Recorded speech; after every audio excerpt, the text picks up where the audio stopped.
Welcome back to Investing Talk podcast. Today we're digging into the sources for a company that's been getting a ton of attention, mainly because it's right at the heart of this whole AI infrastructure build-out. That's Credo Technology Group. And the big question, the one you've been asking us and we're seeing everywhere, is pretty simple. With the stock performing so well and expectations so high, is Credo Technology Group a good buy right now? We're going to jump straight into the analysis. But first, just a quick reminder, please hit subscribe, like the show, and leave a comment below. Seriously, if there's a company you want us to look into, let us know. Your suggestions really do drive what we look at. Yeah, it's a great question because there's certainly a lot of noise around Credo right now. Our goal today is really to sift through all that. We've pulled together the recent investor moves, dug into the fundamental numbers, checked out the technical charts, and looked at what's coming up, catalysts, to give you a balanced view. And honestly, when you look at all the source material together, the main takeaway seems pretty clear. You've got this combination of really strong institutional buying and just phenomenal revenue growth. That's what's propping up these very high market expectations. For the stock to keep climbing, that growth pace has to continue, really continue. Okay, let's break that down. Starting with the recent past, say the last 3 months, the market seemed pretty bullish, right? The stock hit its 52-week high back in August. What does that tell us about how investors were feeling? It definitely tells us conviction was building. Hitting a 52-week high, well, it's more than just a number. It signals that the market, collectively, is bumping up its valuation and expectations. And we saw that turn into more trading, more liquidity, as big funds started adjusting their positions heading into the fall.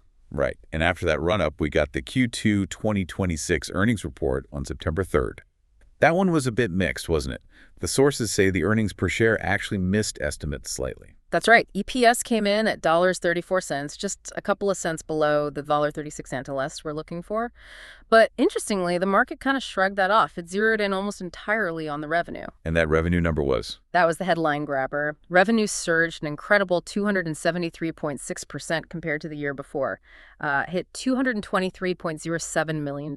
Wow, 273% growth. I mean, with a number like that, a slight EPS miss almost doesn't matter if you're focused on growth potential, does it? Exactly. For a company in this phase, the market cares much more about grabbing market share and expanding fast than, hitting every single profitability target perfectly.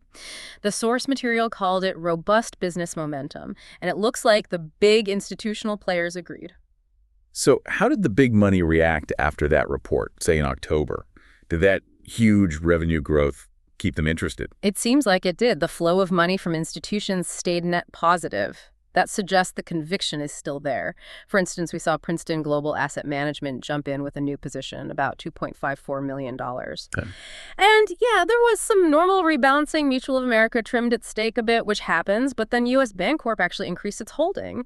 So overall, this pattern of accumulation by major players suggests they think this growth story still has legs. That makes sense. If the big funds are sticking around despite maybe a small earnings miss, it must point to really solid underlying business health. Why are they so optimistic? It absolutely comes down to the fundamentals. Let's look under the hood of that $223 million revenue figure. Their efficiency is, well, it's genuinely impressive. They pulled in about $150 million in gross profit, Which gives them a gross margin of roughly 67%. 67% gross margin. That's really strong, especially for hardware and infrastructure where manufacturing costs can be pretty tough. It really is. It says a lot about how valuable their product is and maybe their pricing power too. Plus, their net income from continuing operations was nearly $64 million. So they are profitable, even while they're obviously investing heavily back into the business, into R&D. Okay, high margins are great, but sometimes fast-growing tech companies pile on debt to fuel that growth. Is that the case here? What does their balance sheet look like? Well, this is maybe one of the most compelling parts. Their financial position is exceptionally strong. They're sitting on over $219 million in cash and equivalents, and crucially, the sources report no material debt. Wow, zero debt. While growing revenue over 270% year over year, that's unusual. It really changes the risk picture, doesn't it? Their liquidity ratios, like the quick and current ratios, are both above 6. This super clean balance sheet gives them tremendous flexibility. They can pour cash into R&D, make strategic buys, without worrying about debt payments. And freedom to innovate must be a huge competitive edge. Speaking of innovation, what exactly is their edge? What makes them stand out in this really crowded, high-speed connectivity space?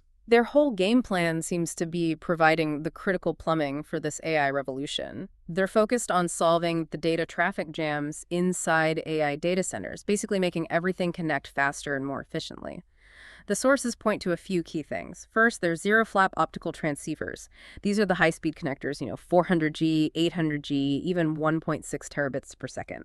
The zero-flap name suggests a simpler, perhaps more integrated design, which helps with speed and power efficiency, huge factors in massive data centers. Right, making those connections faster, but also using less energy. Precisely. Then there was the strategic acquisition of Hyperloom. That brought in micro-LED-based optical tech, boosting their capabilities at the system level. And finally, they're collaborating within Arm's total design ecosystem. That puts them right in the mix for creating custom AI chip solutions. They're basically embedding themselves into the essential fabric for the big cloud companies and AI builders. Okay, so the fundamentals are clearly impressive. Strong margins, no debt, key tech. Let's switch gears to the technical side.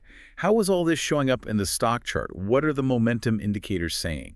Yeah, the technicals look pretty strong too, as of mid-October anyway. The stock's definitely in an uptrend. It's been trading mostly in that $130 to $150 range, closing recently around $146.11. You can see a clear pattern of higher lows and higher highs. That confirms the underlying buying pressure is still there. And what about key levels like moving averages? Are they holding up?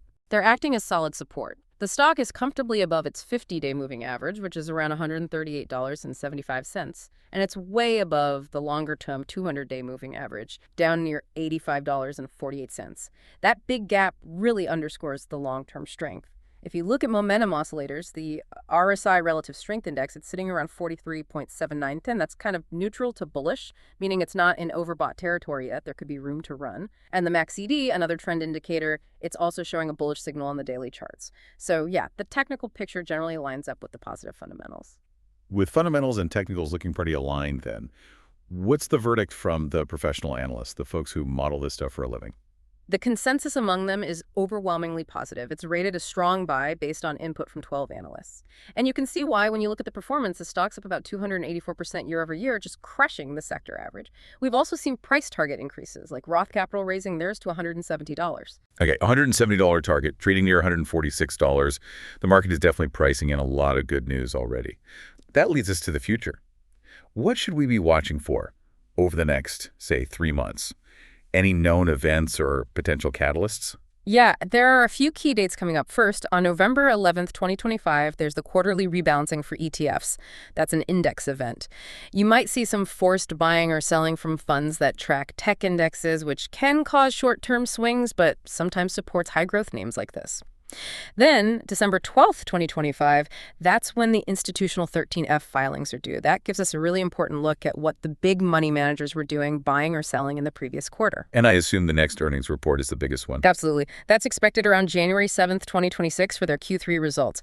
After that massive 273% revenue jump last quarter, the market's going to be laser focused on seeing if they can keep up that kind of momentum or ideally even accelerate it. That's probably the single biggest near-term event. Okay, those are the scheduled things. What about the rumors, the sort of speculative stuff that could really move the needle if it happens? Right. There's definitely some chatter out there, mainly around 3 things that could potentially justify that high valuation. First, there are whispers about them launching a next-generation semiconductor maybe sooner than expected, like in Q1 2026. That could grab even more market share. Second, and this is a big one, there's ongoing speculation about a major strategic partnership with one or more hyperscalers, the giant cloud providers.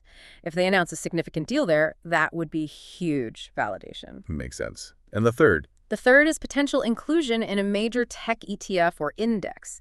Getting added to something like the Nasdaq 100 or a big semiconductor index would force passive funds to buy the stock, creating sustained demand. That upside story sounds incredibly compelling.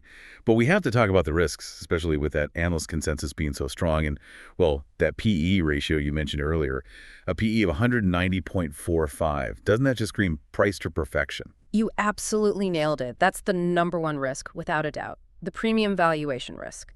A PE that high means the market isn't just expecting growth, it's expecting flawless execution and continued hypergrowth for quite some time. Any stumble, maybe revenue growth slows a bit, margins dip, guidance isn't quite as strong as hoped, any disappointment could hit the stock hard. Volatility is almost guaranteed at these levels because the bar is set so incredibly high. Beyond just the stock price and valuation, what are the operational risks? Things that could go wrong with the business itself. Well, there are integration risks. They've been making acquisitions, like Hyperloom.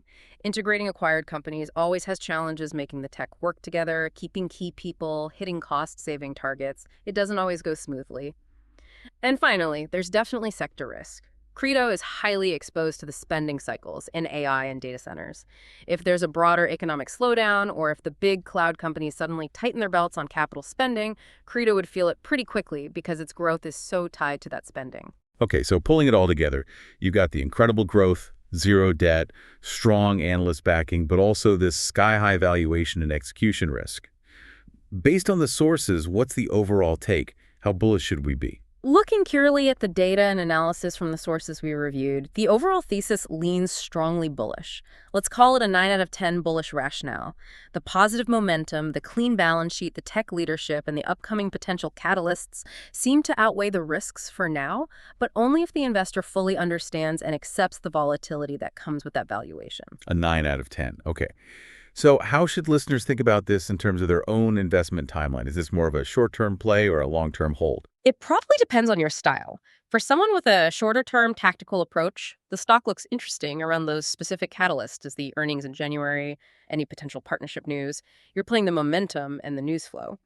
For the long-term investor, it's still potentially a compelling story about structural growth. You're essentially buying a piece of the essential infrastructure for the whole AI networking build-out, but you have to believe they can keep executing at this incredible pace for years to come.